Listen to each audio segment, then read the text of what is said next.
Torah portion, Tisa, is one of the more exciting passages of the year.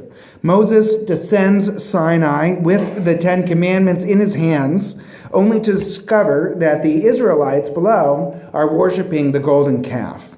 In a fit of rage, he smashes the two tablets, and he returns to the top of the mountain to plead on behalf of the errant Israelites. Reluctantly, God agrees, reaffirms the covenant, and instructs Moses to prepare a second set of tablets. What I love about this Torah portion is the lesson that it teaches about second chances. The Israelites are given a second chance to abandon idol worship. Moses is given a second chance after smashing tablets that were inscribed by God. Even God is given a second chance to reestablish the covenant with the Israelites.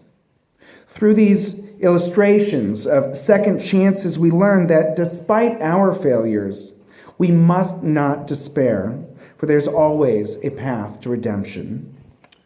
We all need a second chance in life at one point or another. Our lives aren't judged by the mistakes we've made so much as by what we've done to clean up after ourselves and to get back on track. I think of happily married congregants who never would have found true love were it not for the failure of their first marriages. I think of a friend who had to be fired from a job he hated before he could find himself in a meaningful career that he loves. I think of a number of recovering substance abusers I know who thank God for the second chance they have been given to enjoy a healthy life. I think of the successful businessman who had to lose almost everything before discovering that his most valuable possession had always been his family. I think of the woman who said she spent the first 15 years of her life bound to her parents and the next 15 years trying to be as far away from them as possible. But when she had children of her own, she wanted to be as close to her parents as she could. I think of dozens of congregants who had to wander away from Judaism for a time before discovering how much they value what they had been missing in their lives so many years. In many ways, the opportunity for me to serve Temple Shalom is like a second chance for me too. We all need a second chance, and sometimes a third, a fourth, and even a thousandth, because we're all human. As such, we're not perfect. We make mistakes all the time, from the trifling faux pas to the monumental mistake of a lifetime. But I do not believe that we were meant to be defined by our failures so much as by our ability to overcome them. Sometimes, the second chance gives us an even greater opportunity than the first. According to Midrash Rabbah, God said to Moses, "Don't be distressed over the first tablets, which contained only the Ten Commandments. In the second tablets, I'm giving you all of the halakha, Jewish law, all of the Midrash, the interpretation of that law, and all of the Agadah, the folklore, in addition to the Ten Commandments." I'm also reminded of the destruction of the temples and our dispersion into the diaspora. From a traditional perspective, we brought the destruction of the temples upon ourselves through our transgressions and our lack of commitment to the values of the Torah. And yet, with our second opportunity, we transformed animal sacrifice into prayer. And we brought the teachings of Torah to the four corners of the earth, where it had a significant impact upon legal systems, literature, and civil rights movements around the world.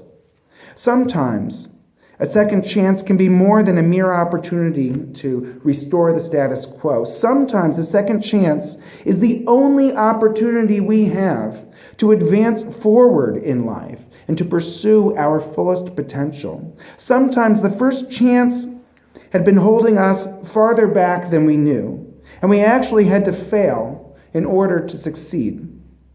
Think how many times a baby needs to fall before it can learn to walk.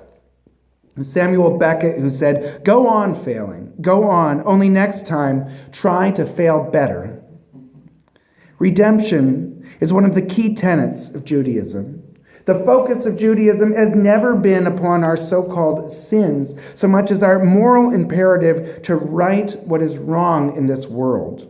Yes, it is incumbent upon us every Yom Kippur to make amends with anyone to whom we have brought harm or offended. However, our responsibility goes beyond cleaning up our own personal mistakes to requiring us to provide for others we have never even met before.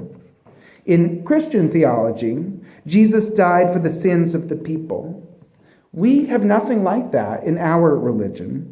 In Judaism, the world cannot be redeemed until all of us, until all humankind provides for all of the widows, all of the orphans, and all of the needy people on the planet. The world is not redeemed until we have all attained peace by ridding the world of war and violence and poverty and persecution of any and everyone. That is the purpose of Judaism, and that is the only path to true redemption. On Passover, we celebrate our freedom from slavery. We remember our responsibility as those who have been freed to help to free those who yet yearn for equality. Sometimes, however, I think we could use a little reminder that we too may need to be liberated from ourselves and our own overindulgence, obsessive compulsiveness, and even our guilt-ridden self-loathing. We can't free ourselves from the oppression we put upon ourselves.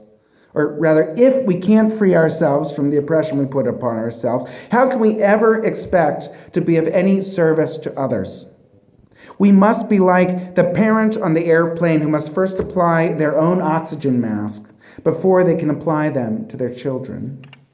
In Judaism, transgressions are realistic aspects of a world inhabited by imperfect human beings like ourselves.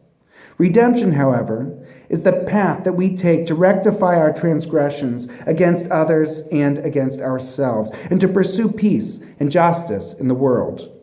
The Talmud records a tradition that when Moses returned from Sinai the second time, both the second tablets and the broken tablets were placed in the ark to be preserved for posterity.